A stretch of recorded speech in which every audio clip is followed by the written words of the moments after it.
Welcome to another edition of Business Today, where we take an in-depth look at the business world and its dealings. As always, we have an action-packed show for you today, and we're actually going to be starting things off as per usual with the personality segment and be continuing on to the market discussion segments. But at first, it is time for the personality segment. Now, today, we're actually looking into a very interesting section of the government. It is at the Commission to investigate allegations of bribery and corruption. Now we'll take a look at the Director General of that commission. Let's take a look.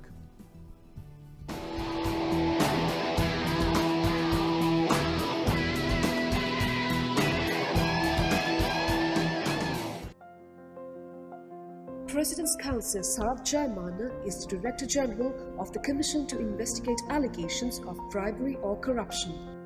He was an Additional Solicitor General at the Attorney General's Department of Sri Lanka and the Justice of the Court of Appeal in the Republic of Fiji. He obtained a bachelor's degree in Applied Sciences from University of Sri Jayawardenepura, a diploma in Forensic Medicine and Science from University of Colombo, and took oath as an attorney at law from Sri Lankan Law College. Sarath Jayamanne was awarded Britain's prestigious Chevening Scholarship and received his master's from the University of Oxford. He was awarded with the prestigious Hubert M. Humphrey Fellowship by the Fulbright Commission.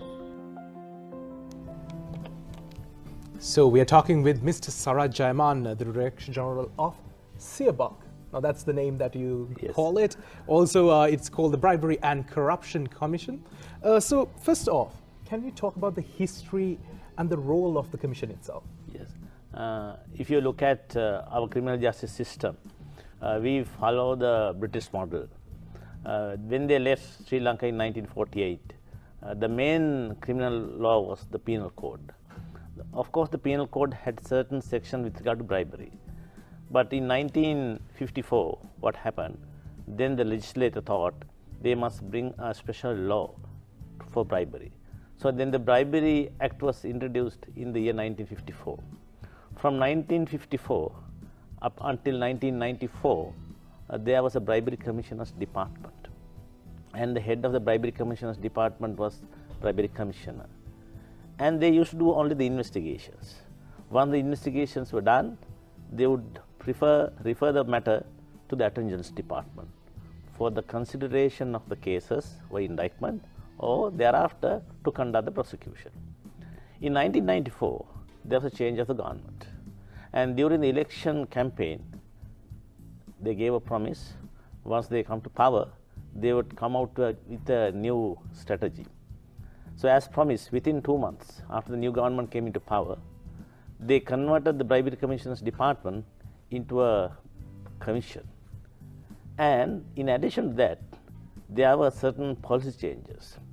Number one, up to that point, the decision to prosecution was taken by the Attorney General's Department. Up to that point, even the prosecutions were done by the Attorney General's Department. With the setting up of the independent commission, even to take a decision, it was entirely with the commission. Thereafter, prosecution was entrusted to the commission. For that purpose, they had to recruit new legal officers. Since 1994, up to now, the commission has a number of mandates. Number one, they conduct the investigations, they take the decisions, and they do the prosecutions. In addition to that, we are a party to the United Nations Convention Against Corruption. Under that convention, which came into operation in the year 2004, there are certain obligations. And as part of those obligations, in addition to the role of law enforcement, we have to consider the prevention as well. Not only the prevention, we have to consider the awareness, change in the attitude of the people also. In addition to that, we are always answerable to the United Nations. So likewise, because of those multifaceted tasks, the Bribery Commission, the CIABOC, is tasked with so many challenges. It is not an agency merely conducting investigation and forwarding the material to the Attorney General. It is a multifaceted, and they are by law, out of 3 commissioners, 2 have to be former judges of the Court of Appeal and the Supreme Court. And the third person is a person who has had a wealth of experience in the investigations. And what is the role of the Director General? It is the commissioners who is in charge of the commission. It is the commissioners who take the decision whether to prosecute or not. Once they decide to prosecute, they will give directions to the Director General. And the Director General is appointed by His Excellency the President with the consent of the commissioners. Of course, the commissioners are appointed by the President with the concurrence of the Constitutional Council. So therefore, this is an independent body. The role of the Director General is to send out indictment. And in this country, with regard to criminal matter, there are only two persons who can send out indictment. That is the Attorney General and the Director General of the Bribery Commission. But the mandate of the Bribery Commissioner, Director General, is somewhat limited. We have mandate only with regard to three offences. One is bribery, second one is corruption, the third one is accumulation of wealth. Loosely we say is asset case. So with regard to those cases, I have the power to send out indictment, but of course on the direction of the commissioners. With regard to all other criminal matters, those matters are investigated by the police. They will forward the material to the Attorney General. Then the Attorney General has the power to send out indictment and thereafter prosecute. Yeah. And this is the basic structure in our criminal justice system. So how long have you been with the Commission, and what has your experience been on the day-to-day matters? Actually, I joined the Attorney General's Department after 3 months after I passed off from the law college. I was there from 1989 until the year 2016 November. So when I left, I was seconded. Still I am a member of the Attorney General's Department. When I was seconded here, I was an additional Solicitor General. I was seconded here on the 24th of November 2016. For nearly last 2 years, I have been here. So when I came here, I just want to find out if there were any failures in the Bribery Commission, to find out the reasons for that. Then there were certain salient features that came for my examination. Number one was that we never had experienced investigators. We had to depend on police officers, and they are really good when it comes to the bribery cases. You may have heard a few months back, we have made a raid since 1948. This is the biggest raid that we have made, and that was done by our police officers. They are very good in raid cases. But when it comes to corruption and asset cases, those are based on knowledge of accountancy. You need to have professionals. You need to have sought after investigators. Why? Always criminals, they have the support of professionals. So if you want to eradicate bribery and corruption in this country, we have to have more professionally qualified forensic investigators. Not only that, we need to have good prosecutors as well. For example, world over, only in 3 commissions, to my knowledge, they conduct prosecutions. One country is Indonesia, another country is Fiji. And their prosecutors in the anti-corruption commissions, they are paid very much higher than the prosecutors in the Attorney General's Department. Why? If you want to prosecute these serious corruption cases, you need to have sought after prosecutors. So you pay these prosecutors at a high fee and then recruit. Even in Fiji, sometimes the officers of the Attorney General's Department, they leave the Attorney General's Department and join the Fiji Anti-Corruption Commission. So that is how, if you want to have a really anti-corruption commission, the really efficient one, you have to have very good prosecutors. Not only the investigators, but you need the prosecutors as well. So that is why when I came here, I found this. So then at least to recruit accountants, auditors, engineers, we have created cadres for 200 vacancies. Now we have received applications. Actually, those applications were directly channeled to the Commission of Examinations. At the end of next month, he will have aptitude test. For 200 vacancies, my knowledge is we have received more than 8,000 applications. So pretty qualified people might be chosen. Yes. Actually, they will be recruited at somewhat a junior level. In addition to that, our plan is to have few top class experts, and for that on contract basis. Again, we depend on the budgetary allocations made by the Treasury, and we have to always ask for these things, and these are some of the challenges, but I'm sure, pretty confident that we will be able to make a big change in the next year. So you talked about a little bit about the definition of corruption. Yes. What is the definition of bribery itself? I will start with the bribery. Yeah. Bribery means that if you are a public servant, only the public servants are culpable for bribery in this country. That is very unfortunate. Even a country like Singapore, Malaysia and Hong Kong, even the employees of the private sector, they are guilty for bribery. But we are going to amend our laws very soon, and we will see to it that private sector also included in the bribery offense. Bribery means if you are a public servant, if you accept any kind of a gratification to do the work or to refrain from doing any work, that is basically bribery. What is gratification? Gratification means maybe money or any other kind of material thing, or any kind of even a holiday, weekend, foreign tour, any kind of a lease, or even a sexual pleasure, that would amount to a bribery. What is corruption? This bribery offense was there from 1954. Then around 1990s, they realized some of the public servants, very few, they are the ones who are involved in bribery. Most of the public servants are very innocent, their integrity is very high, but some of the public officers, they are very shrewd. They don't want to be seen. So therefore, it's very difficult to catch them while accepting bribe. So then they evolve another method. What is that method? They look at his wealth, assets.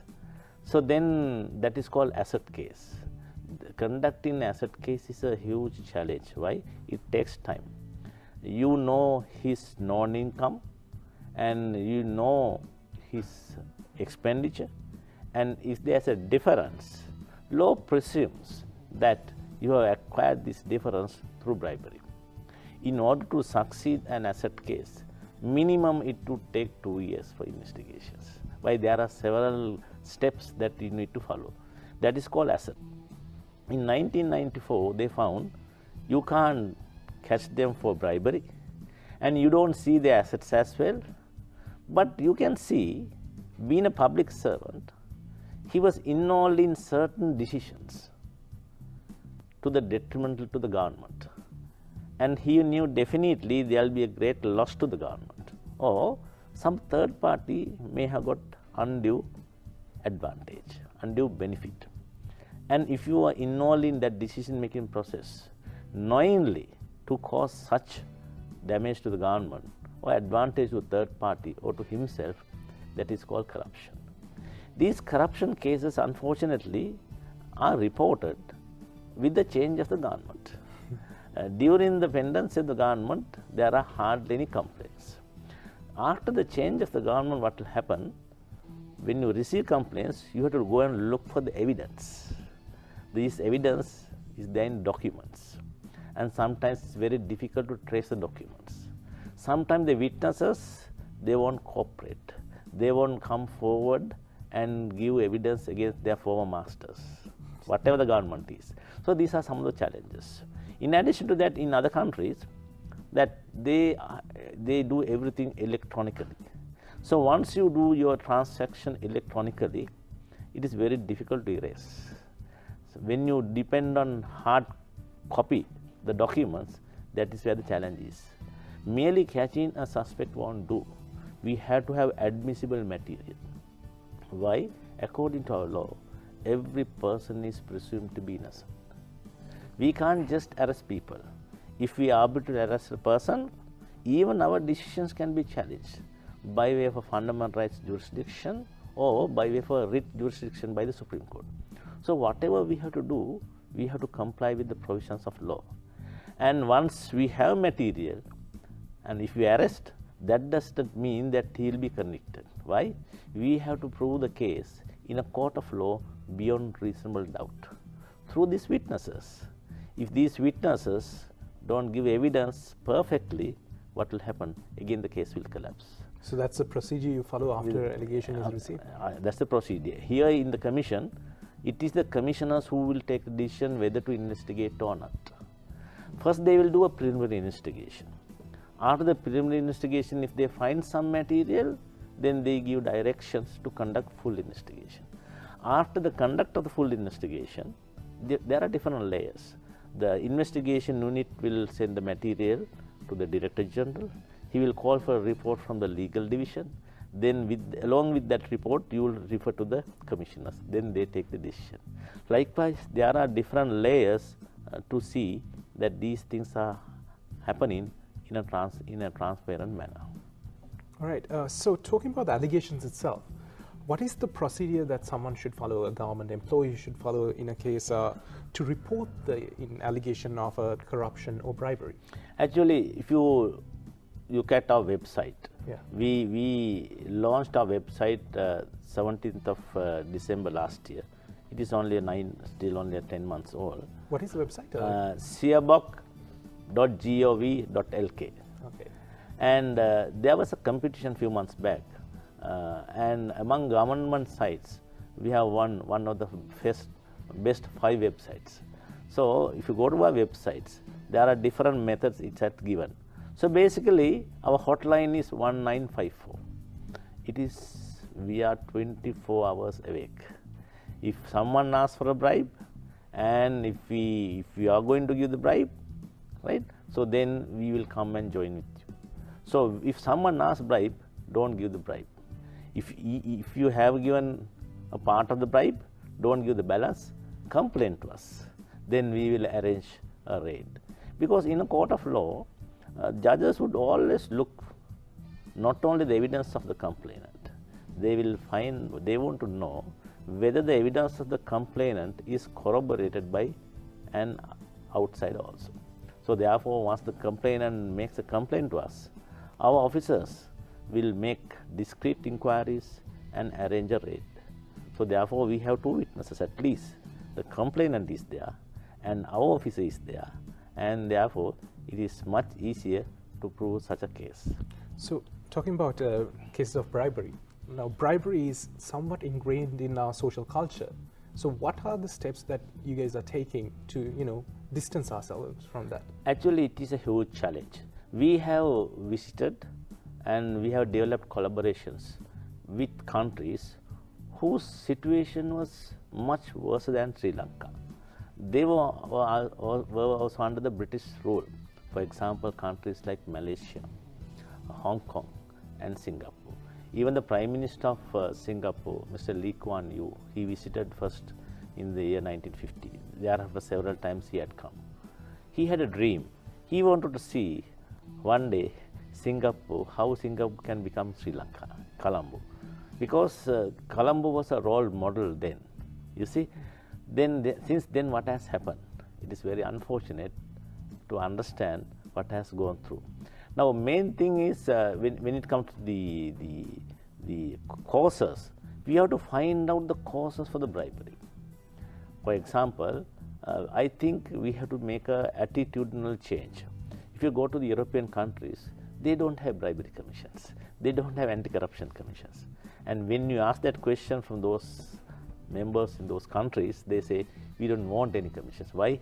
Those values are ingrained in our DNA. But in countries, those who are under the British rule, I am not able to explain the reason. We have to be told by someone, some agency, bribery is wrong.